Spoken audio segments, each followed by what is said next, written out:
성경 말씀 갈라디아서 5장 16절에서 23절까지 봉독하겠습니다.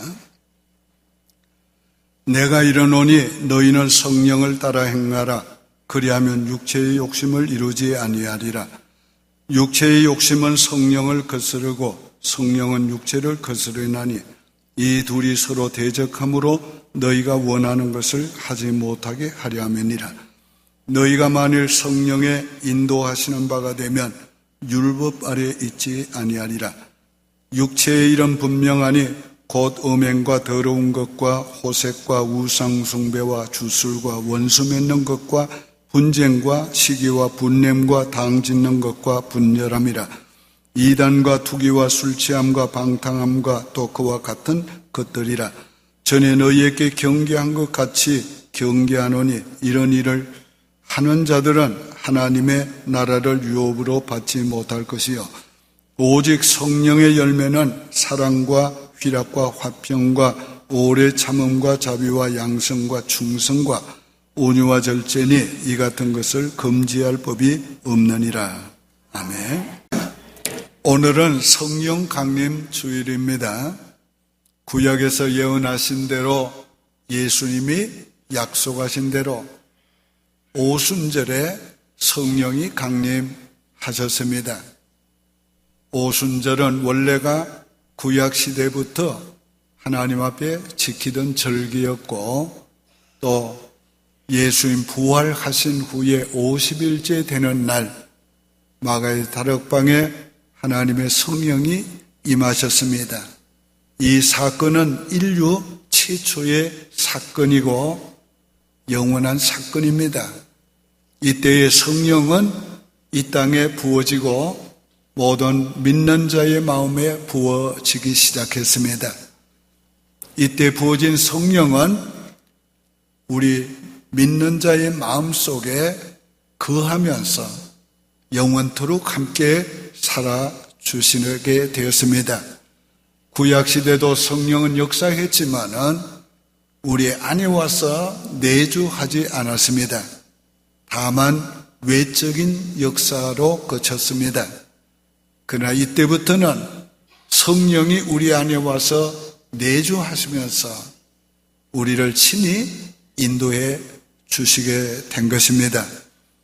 성령과 우리의 관계는 우정의 관계 이상입니다.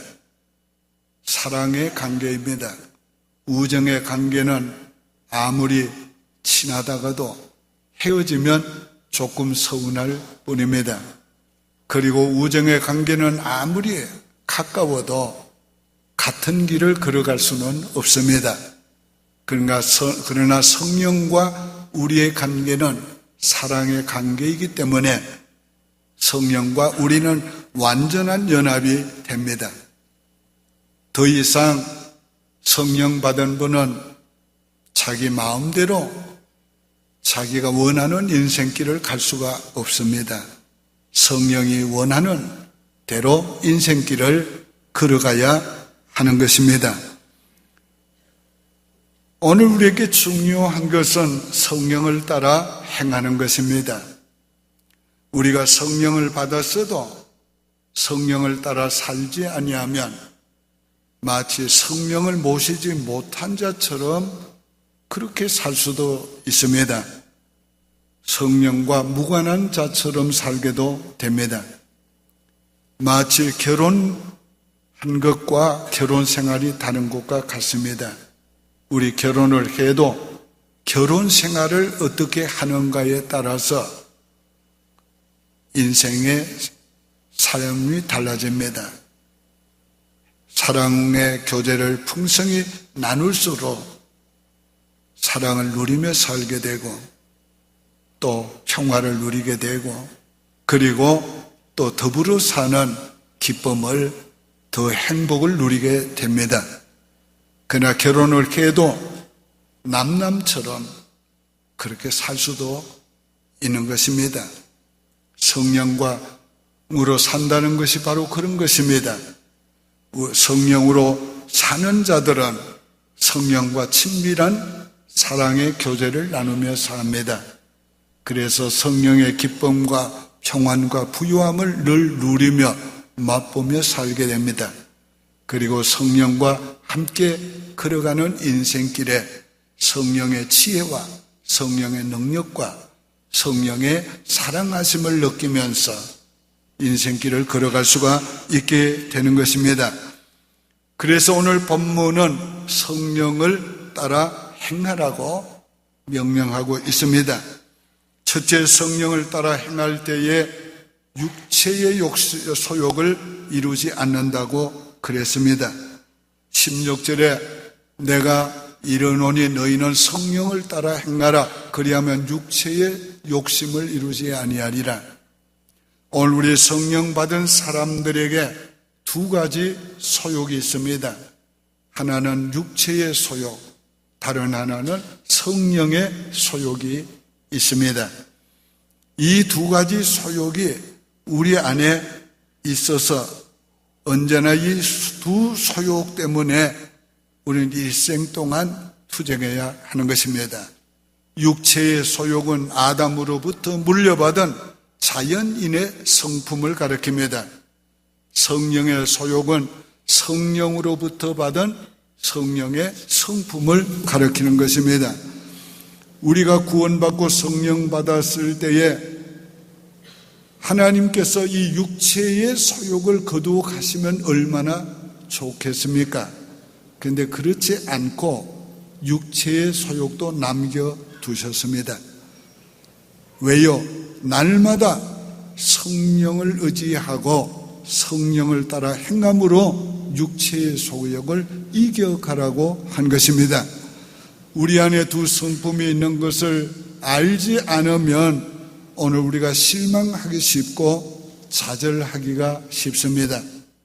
이제는 내가 신앙에 좀 더 성숙한 것 같았는데 갑자기 보면 내 안에 예상치 못한 육체의 소욕이 있어서 그게 드러나게 되는 것입니다. 탐심과 악한 것들이 잇따라 발견될 때에 우리 자신이 실망하게 되는 것입니다. 또 내가 존경하던 믿음의 사람들을 보다가도 언젠가 어떤 날 어떤 경우에 그에게 나타나는 육체의 소욕들을 보면서 실망하기가 쉽습니다. 분을 내는 모습이나 또 여러 가지 욕심에 끌려서 사는 모습을 보면서 실망하기가 쉬운 것입니다. 위대한 바울사도 같은 이도 로마서 7장에서 그런 고민을 토로하고 있습니다. 내 속사람은 선을 행하고자 원하되 내 겉사람은 나를 제 아래로 사로잡아 가는 것을 보는도다. 오라 나는 공고한 인생이라 누가 나를 이 사망의 몸에서 건져내라. 그렇게 탄식합니다. 이것은 구원의 문제가 아닙니다. 구원받은 자가 선하게 살려고 할 때에 하는 고민입니다. 오늘 우리가 육체의 욕심, 소욕 이게 남아있기 때문에 오늘 우리가 더러운 음행, 더러운 것, 호색, 우상숭배, 원수 맺는 것, 분쟁, 시기, 분노, 당짓는 것, 분열, 이단, 투기, 술 취한, 방탕 이런 육체의 소욕이 우리에게 있기 때문에 우리가 성령을 따라 살지 않으면 이런 것들이 그대로 나옵니다. 그러나 성령을 따라 살면 이런 것들을 이길 수가 있게 되는 것입니다. 두려운 것은 이렇게 육체의 소욕을 따라 사는 사람들이 하나님의 나라를 유업으로 받지 못한다고 하셨습니다. 천국 가지 못한다는 말입니다. 오늘 이것은 무엇을 말하는가? 육체의 소욕을 따라 살면서도 회개하지 않는 자를 가리킵니다. 성령이 그 안에 없는 자는 회개하지 않습니다. 그러나 성령을 모신 자는 언젠가는 성령께서 깨닫게 하시고 그리고 회개케 해 주십니다. 그래서 회개하고 돌이키면 그 어떤 죄를 범했을지라도 용서해 주시고 오늘 영원한 천국에 들어갈 수 있게 해 주시는 것입니다. 누가 이 육체의 소욕을 이길 수 있는가? 우리 자신의 어떤 노력으로 이길 수 없습니다. 아무리 수양을 해도 음욕이 없어지지 않습니다. 아무리 수양을 해도 내게 있는 육의 성품이 없어지지 않습니다. 다만 그것을 다스릴 수 있는 의지가 조금 더 생길 뿐인 것입니다. 육체의 소욕을 이길 수 있는 유일한 방법은 우리가 성령을 따라 사는 것입니다. 성령을 따라 살면 육체의 욕심을 이루지 않게 됩니다. 하나님이 가인에게 말씀했습니다. 죄가 너를 원하나 너는 죄를 다스리라. 그러나 하나님의 말씀을 듣고도 가인은 죄를 다스리지 못하고 범죄했습니다. 왜요? 스스로의 힘으로는 죄를 다스릴 수 없었기 때문에 그런 것입니다. 하나님은 처음부터 우리 자신의 힘으로는 아무것도 하지 못하는 것을 아셨습니다. 그래서 예수 그리스도로 말미암아 죄 사함을 주시고 의롭다함을 주시고, 그래도 우리 스스로는 의인으로 살 수가 없기 때문에 성령을 보내주셔서 우리 안에 거하게 하시고 그 성령으로 말미암아 살게 하셔서 죄를 이기게 하시고 의인의 삶을 살게 해 주신 것입니다. 두 번째, 성령을 따라 사는 법을 알아야 합니다. 18절에 너희가 만일 성령의 인도하심을 받게 되면 율법 아래에 있지 아니하리라. 오늘 우리는 생명과 성령의 법으로 죄와 사망의 법을 이기게 해 주셨습니다. 그래서 우리는 죄와 사망의 법 아래 있지 아니하고 생명과 성령의 법 아래 있게 되었습니다. 그런데 오늘 이 성령으로 우리가 계속 살기 위해서는 몇 가지 해야 될 일이 있습니다. 먼저는 성령님이 내 개인의 주인이심을 인정하고 받아들여야 합니다. 우리는 육의 사람이 언제나 내 자아가 언제나 주인 노릇하려고 합니다. 이제는 주인 자리를 내려놓고 성령님을 주인으로 모시고 인정해야 합니다. 성령님은 우리에게 생명을 주신 분이고 그걸 유지케 하는 분이고 성령은 우리를 영원한 천국까지 인도해 주시는 분입니다. 그러므로 성령의 주인 되심을 믿고 고백하고 이제는 성령을 주인으로 모시고 살아야 하는 것입니다. 그 다음은 성령님께 자신을 내어 드려야 합니다. 성령님은 우리의 주인이시지만은 우리가 자신을 그분에게 내어 드릴 때만 우리를 다스려 주십니다. 우리를 통치해 주십니다. 성령은 인격적인 신이기 때문에 신사이기 때문에 우리가 원치 않는데 성령이 강제로 하지 않습니다. 그러므로 성령께 우리 자신을 내어 드려야 합니다. 그러면 우리 인생이 성령의 인생이 되고 그리고 성령의 다스림, 통치를 받게 되는 것입니다. 우리 인생이 온전히 성령님의 인도를 받게 될 때에 오늘 우리는 성령의 지혜와 성령의 능력과 성령의 사랑과 성령의 자유함을 누릴 수가 있게 되는 것입니다. 내가 원하는 것을 때로는 하지 못할 때도 있습니다. 성령이 그렇게 하실 때가 있습니다. 그런 때도 성령님께 맡겨드리고 우리가 나면 성령께서 우리를 해야 될 일을 하게 하시고 걸어야 될 길을 걷게 하신 것을 알게 될 것입니다. 우리가 처한 어떤 형편에서든지 우리가 성령님께 그 형편을 내어드려야 합니다. 그러면 우리의 처한 환경이 최상의 환경인 것을 성령께서 알게 해 주시고 경험케 해 주십니다. 우리의 천한 것도 그분에게 내어드려야 합니다. 그러면 그분이 우리를 존귀하게 만들어 주십니다.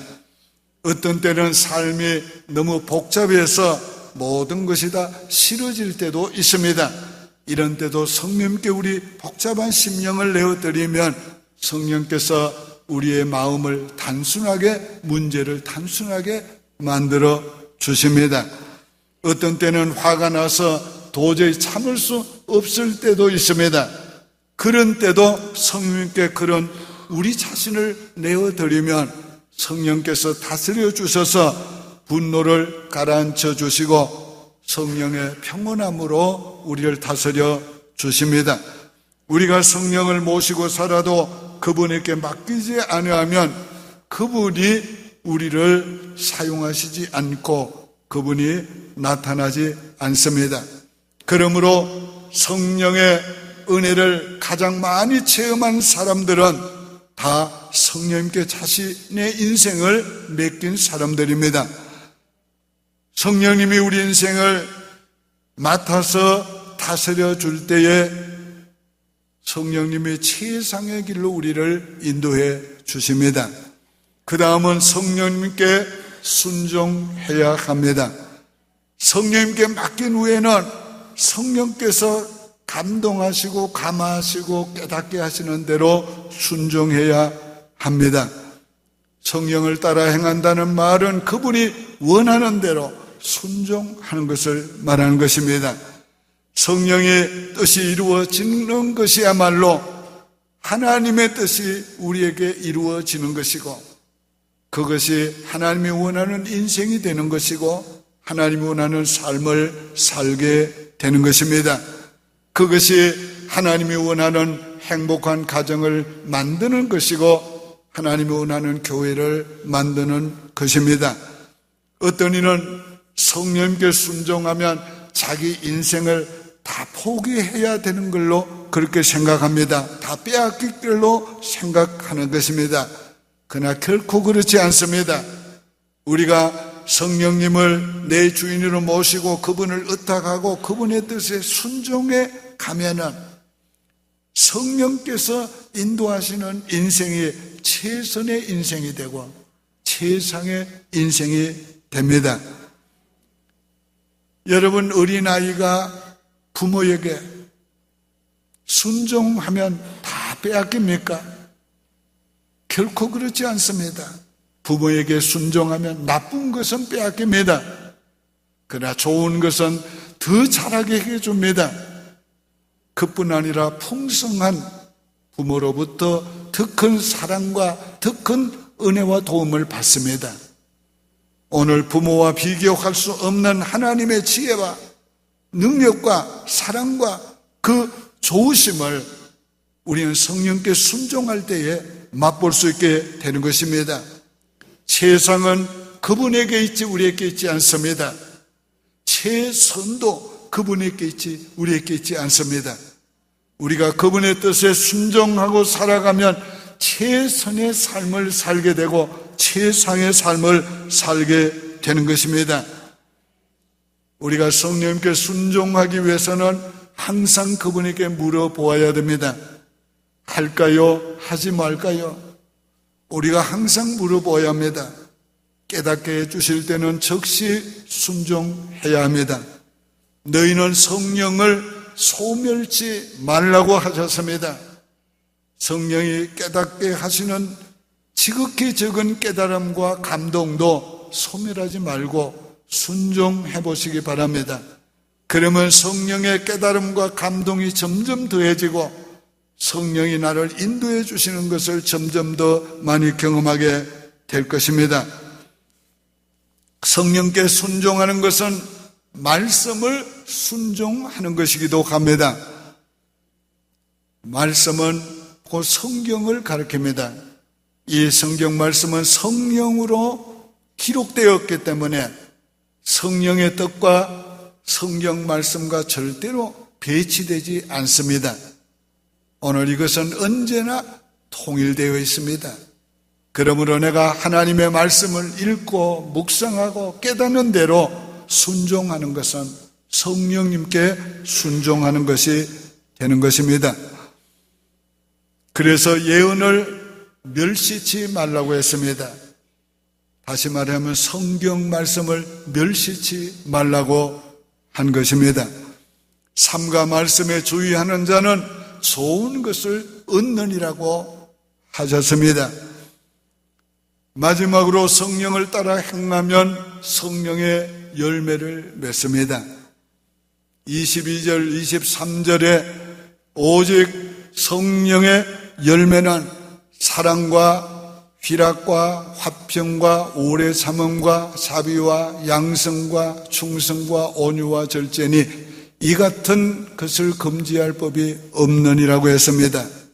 여기 9가지 성령의 열매들이 나옵니다. 이 열매는 단수로 되어 있습니다. 이 열매들은 우리가 성령을 따라 행하면 다 우리의 일상적인 삶에 나타나는 결과가 되는 것입니다. 그러므로 성령을 따라 사는 사람에게는 이 9가지 열매가 그의 삶에 그대로 나타나게 되는 것입니다. 성령의 열매가 내 인생에 나타난다는 것을 한번 상상해 보십시오. 그 얼마나 놀라운 일입니까? 사랑과 희락과 화평이 나타날 때 오늘 우리 인생은 최고로 행복한 인생이 될 것입니다. 인내, 자비, 양성이 나타날 때에 우리가 얼마나 덕스러운 인생이 될까요? 충성, 온유, 절제가 나타날 때에 우리가 얼마나 경건한 그리스도인이 되겠습니까? 오늘 이와 같이 우리가 성령을 따라 살면 성령의 열매가 우리 인생에 나타나고 성령의 열매가 나타날 때 우리 인생은 하나님 보시기에 가장 아름다운 인생이 되고 복된 인생이 되는 것입니다. 지난주에 어머니 주일에 우리 교회 한 집사님으로부터 제 아내에게 보내온 귀한 메시지를 받았습니다. 그 메시지 내용은 이랬습니다. 사모님, 아이 둘을 키우다 보니 제일 행복할 때가 두 아이들이 서로 사이좋게 지낼 때이고 제일 속상할 때가 둘이 싸울 때입니다. 그래서 자녀들이 서로 화목하는 것이 제일 큰 효도라는 것을 배웠습니다. 이제 저도 영의 부모님이신 목사님, 사모님께 효도하기 위해서 저와 맞지 않고 이해가 되지 않아도 눈 한 번 감고 귀 한 번 막고 고참답게 선배답게 넉넉한 마음으로 품으면서 영의 부모님께 효도하겠습니다. 효도하겠습니다. 그렇게 적었어요. 오늘 우리가 성령을 따라 살면 이런 너그러움이, 이런 덕스러움이 모든 사람을 안을 수 있는 그런 넓은 가슴, 부드러운 가슴이 되는 것입니다. 그뿐만 아닙니다. 성령의 능력으로 살게 됩니다. 성령의 지혜로 살게 됩니다. 성령이 주시는 자유함을 누리게 됩니다. 성령님을 통해서 하는 모든 행함이 아버지께 영광이 되고 오늘 그 일이 우리를 아름답게 만들어주는 복된 삶이 되는 것입니다.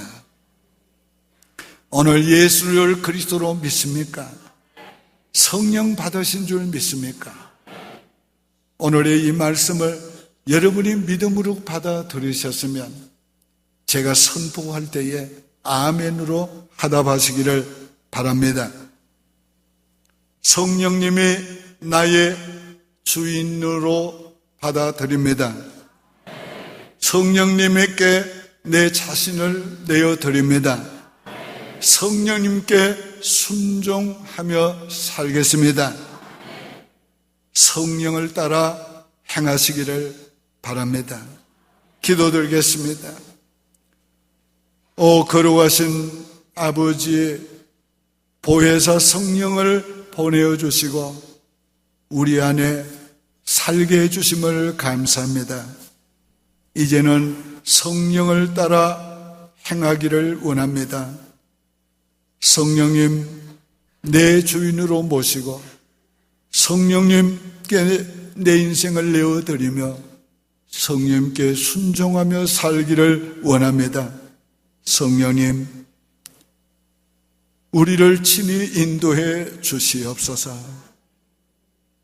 최선의 삶으로, 최상의 삶으로 하나님이 목적하신 그 길로 우리를 인도해 주시옵소서.